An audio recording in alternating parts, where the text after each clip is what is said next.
Hello and welcome to JK study circle. तो दोस्तों continue करेंगे हम 30 days crash course for JK SSB exams के लिए, जिसमें आपका VLW एग्जाम है, FAA है, फॉरेस्टर है, NP है, पटवारी है और भी आपके अपकमिंग एग्जाम्स है। ठीक है, तो 30 डेज क्रैश कोर्स में आपको क्विक रिवीजन क्लासेस यहाँ पे देखने को मिल रही है।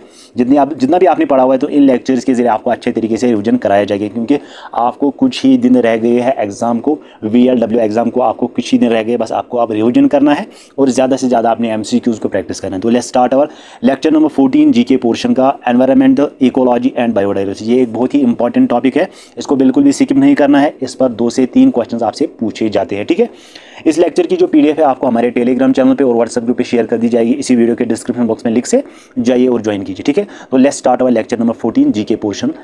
30 डेज क्रैश कोर्स में आपको जीके का पोर्शन है, कंप्यूटर का पोर्शन ऑलमोस्ट कंप्लीट कर दिया जाएगा। ऑलमोस्ट हाफ हमने कंप्लीट किया हुआ है और जिसमें हमने बहुत सारे टॉपिक्स जीके एंड कंप्यूटर के ऑलमोस्ट आपको कवर किए हुए। ठीक है, अब आपका हाफ टॉपिक रह गया है, वो आपको बस 10 दिनों के अंदर अंदर कंप्लीट कर दिया जाएगा, फिर आप अच्छे तरीके से आप एग्जाम दे सकते हो। ठीक है, तो चलिए स्टार्ट करते हैं आज का लेक्चर। ठीक है, आज का जो लेक्चर है वो है एनवायरमेंटल, इकोलॉजी एंड बायोडाइवर्सिटी। ठीक है, सबसे पहले आपको पता होना चाहिए गाइस कि एनवायरमेंट क्या होता है। एनवायरमेंट जो है ये डिराइव हुआ है फ्रेंच वर्ड से, जिसका मतलब है एनविरोनर।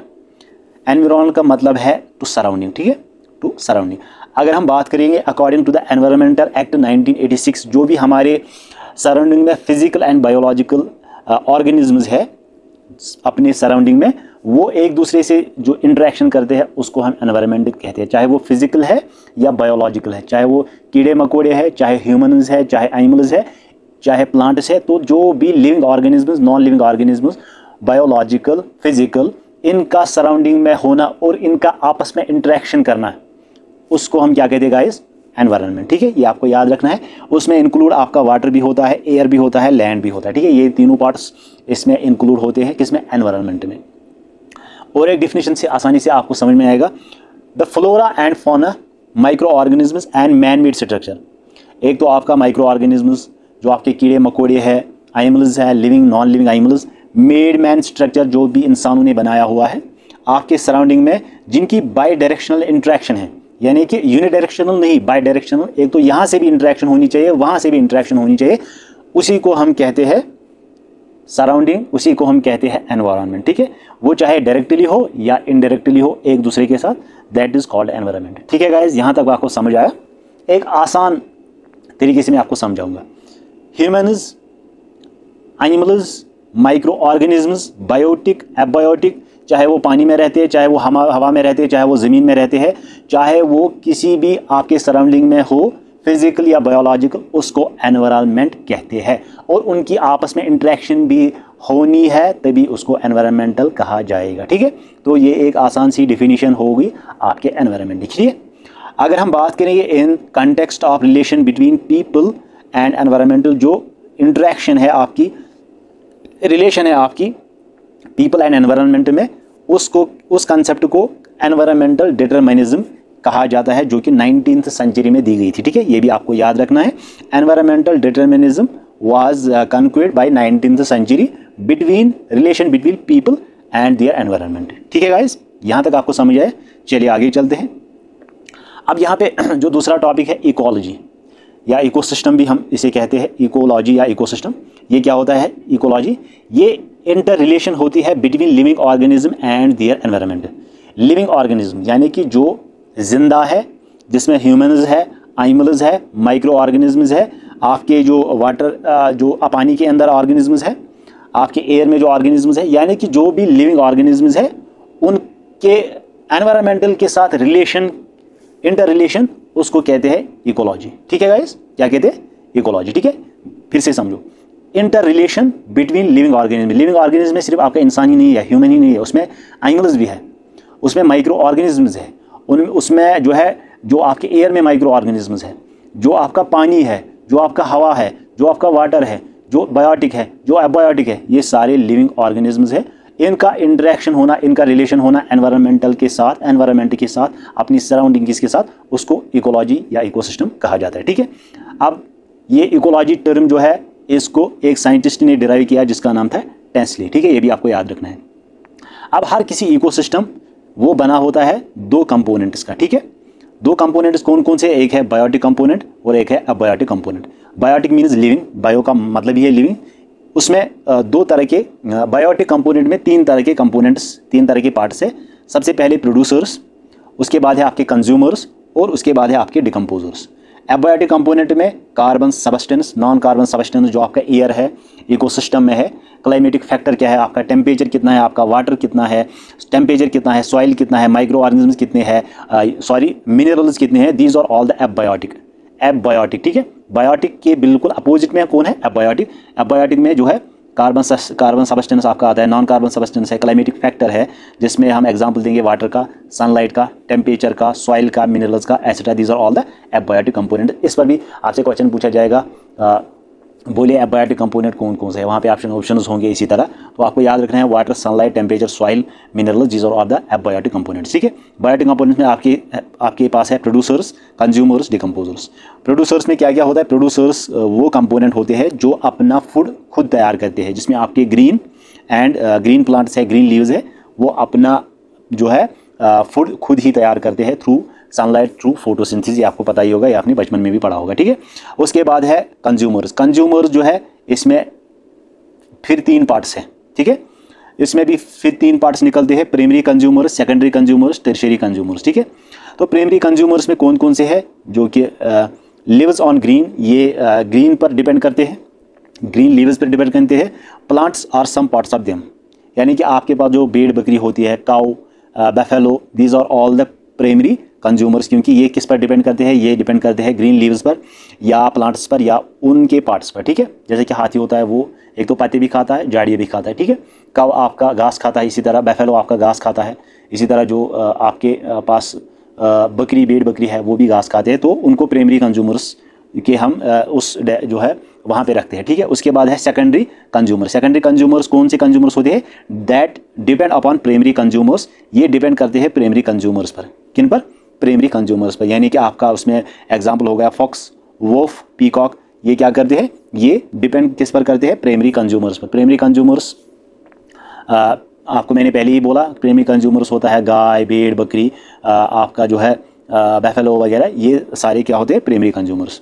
तो सेकेंडरी कंज्यूमर्स वो कंज्यूमर्स से डिपेंड करेंगे प्राइमरी कंज्यूमर्स पर। Fox, wolf, peacock, these are all the secondary consumer. अब है tertiary consumer. Tertiary consumer depend करता है सेकेंडरी कंज्यूमर पर, ठीक है। तो इसमें टाइगर हो गया, लाइन हो गया, चीता हो गया, एटसेट्रा। आपको पता ही है जो चीता है वो किन को खाता है गाइस, वो फॉक्स, वोल्फ, पीकॉक इस तरह के जानवरों को शिकार करता है। लाइन आपका हो गया, चीता हो गया, ये सारे घास नहीं खाते गाइस, ये सेकेंडरी कंज्यूमर्स को खाते हैं, ठीक है। और सेकेंडरी कंज्यूमर्स किन को खाते हैं, प्राइमरी कंज्यूमर्स को। प्राइमरी कंज्यूमर कहाँ से अपने फूड को तैयार करते हैं, सनलाइट से, ठीक है, फोटोसिंथेसिस, क्लोरोफिल वगैरह उससे। वो किस में आते हैं, वो ग्रीन प्लांट्स में आते हैं, जिनको प्रोड्यूसर्स कहा जाता है, ठीक है। एबायोटिक मैंने आपको पहले ही बताया, carbon substance, non carbon substance, climatic factor जिसमें एयर है, वाटर है, आपका सनलाइट है, टेम्परेचर है, सॉइल है, मिनरल्स है, these are all the abiotic components, ठीक है गाइस। यहाँ तक आपको समझ आया। चलिए आगे चलते हैं।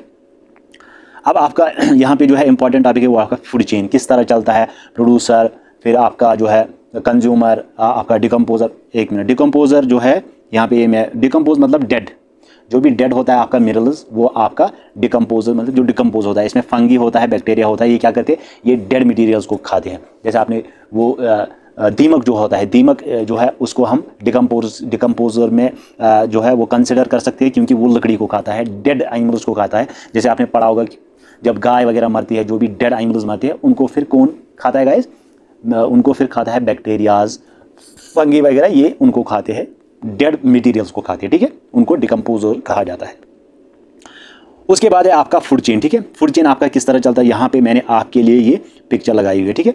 सच a food chain operates in the decomposition accumulated litter in a temperature forest. सबसे पहले क्या होता है, सबसे पहले सन अपनी जो है एनर्जी वो कहाँ जाती है, प्रोड्यूसर्स में। प्रोड्यूसर्स में और क्या होता है, water and sunlight. Water and sunlight जब प्रोड्यूसर्स पर, यानी कि प्रोड्यूसर्स में प्लांट्स आते हैं, उन पर पड़ती है, तो वो अपना फूड तैयार करते हैं।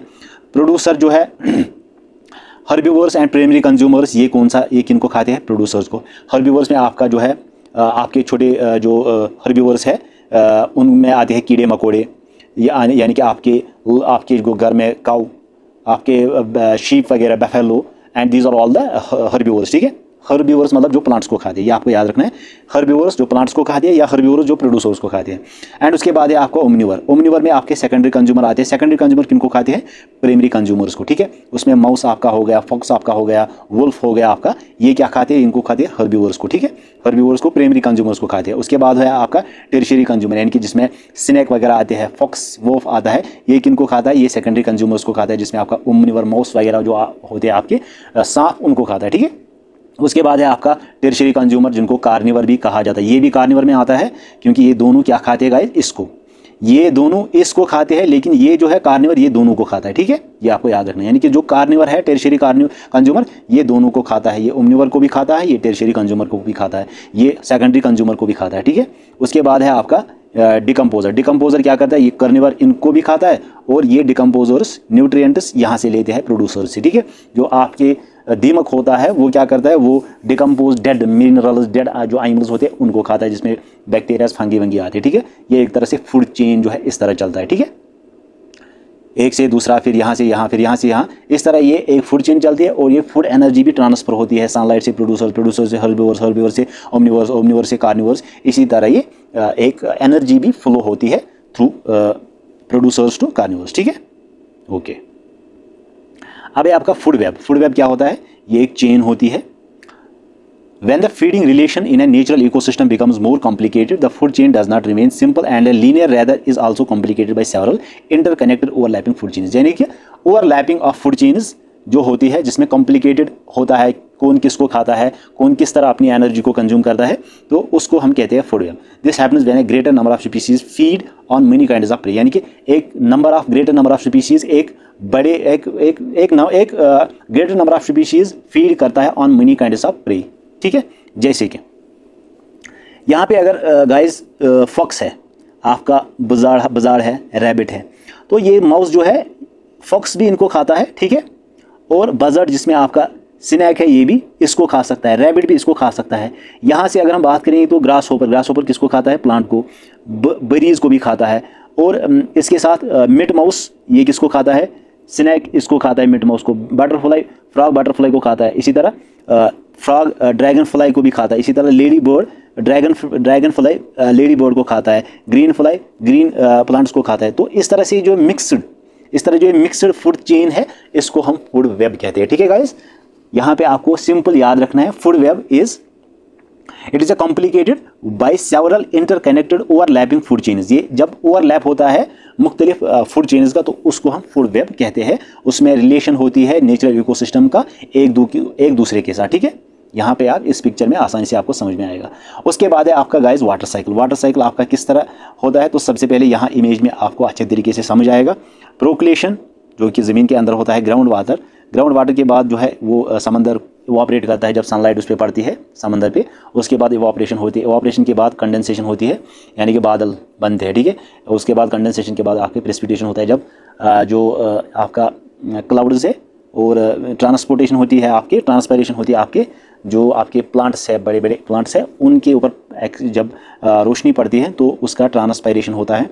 तो यहाँ पे कंडेंसेशन, इवापरेशन एंड ट्रांसपायरेशन ये प्रेसिपिटेशन बनाता है। और आपका जब ज़्यादा ठंड होगी तो वो बारिश एक तरह से बर्फ़ बनेगी, अगर कम टेम्परेचर होगा तो आपकी बारिश पड़ेगी, ठीक है। तो इस तरह से ये वाटर साइकिल काम करता है, ये आपको याद रखना है, ठीक है। गैस वगैरह गैशियस पार्टिकल्स फेज भी इनमें होता है। तो इस तरह से ये पूरा एक लेआउट है, एक पूरा लेआउट है जो कि आपका वाटर साइकिल बनाता है, ठीक है। चलिए यहाँ तक आपको समझ आएगा, ठीक है। तो यहाँ पे एक माइंड मैप मैंने आपके लिए तैयार किया हुआ है कि इकोसिस्टम में क्या होता है, structure and function of ecosystem. सबसे पहले यहाँ पे ऑटोट्रॉप्स, हर्बीवर्स एंड कार्निवर्स, उसके बाद ponds, lakes, rivers and ensures, the rate of biomass. इसी तरह जो है आपका इकोसिस्टम में क्या क्या होता है, इस तरह आप चेक कर सकते हो। फूड चेन यहाँ से चलती है, आपकी फूड वेब यहाँ पे इससे चलती है। फिर टर्शियरी कंज्यूमर्स, ये एक जो है एनर्जी फ्लो रहता है, यहाँ पे आप चेक कर सकते हो। टर्शियरी कंज्यूमर्स में फोर्थ ऑटोट्रॉप इसको कहते हैं, man tiger. Secondary consumers third trophic level है ये, इसमें कार्निवर्स है, बर्ड्स, फिशेस, वोफ है। उसके बाद है आपका प्राइमरी कंज्यूमर, ठीक है, इसको सेकंड ट्रॉपिक लेवल भी कहा जाता है, हर्बीवर्स, जिसमें ज़ूप्लैंक्टन, ग्रासहोपर, काऊ है। उसके बाद है primary consumer first trophic level, उसमें आपके ग्रीन टीज, प्लांट्स वगैरह आते हैं, ठीक है। तो इस तरह से ये एनर्जी का फ्लो चलता है ऊपर, ठीक है, ये आपको याद रखना है। Availability of oxygen, chemical composition of detritus, temperature, soil mixture, species placed or occupied by an organism in the food chain in the ecosystem, being with producers present at the first trophic level, being with detritus such as dead bodies of animals or fallen leaves। ठीक है, ये आपको mind map याद रखना है क्योंकि इससे भी आपसे जो है आसानी से समझ आएगा। तो ये और एक जो है माइंड मैप है, मैंने बायोडाइवर्सिटी एंड कंजर्वेशन के लिए तैयार किया हुआ है। कंजर्वेशन किस तरह कर सकते हैं हम, कंजर्वेशन ऑफ बायोडाइवर्सिटी हम इस तरह से कर सकते हैं, provides oxygen, pollination, aesthetic pleasure. ठीक है, उसके बाद है आपका moral duty to take care of biodiversity, more than 25 of the drugs are derived from plants. उसी तरह zoological parks, botanical gardens, gene bank, genetic resource centres, national park, sanctuaries, biosphere reserve, sacred forest, hotspots, ये सारे conservation है किसके, conservation of biodiversity. ठीक है, ये आपको याद रखना है। एंड बायोडाइवर्सिटी खुद क्या होती है, ये यहाँ पे सारा कुछ मैंने कवर किया हुआ है। ठीक है गाइज, आई होप आपको ये सारा समझ में आया होगा, सारा कुछ जो कि आपका एनवायरमेंट, इकोलॉजी एंड बायोडाइवर्सिटी का जो टॉपिक है, ये एक वास्ट टॉपिक है, लेकिन अगर मैं आपको ज़्यादा यहाँ पे लेके जाऊँगा तो आपको कुछ भी समझ नहीं आएगा, आपको ऊपर से बाउंसर हो जाएगा। ठीक है, इसी तरह ये शॉर्ट नोट से आपके लिए लेकर आ जाऊँगा ताकि आपको एग्जाम पॉइंट ऑफ व्यू से जो भी पॉइंट्स रहते हैं वो आपको अच्छे से याद रह सके। ठीक है, तो गाइस ये था आज का वीडियो, हम मिलते हैं नेक्स्ट वीडियो में इसी यूट्यूब चैनल पर।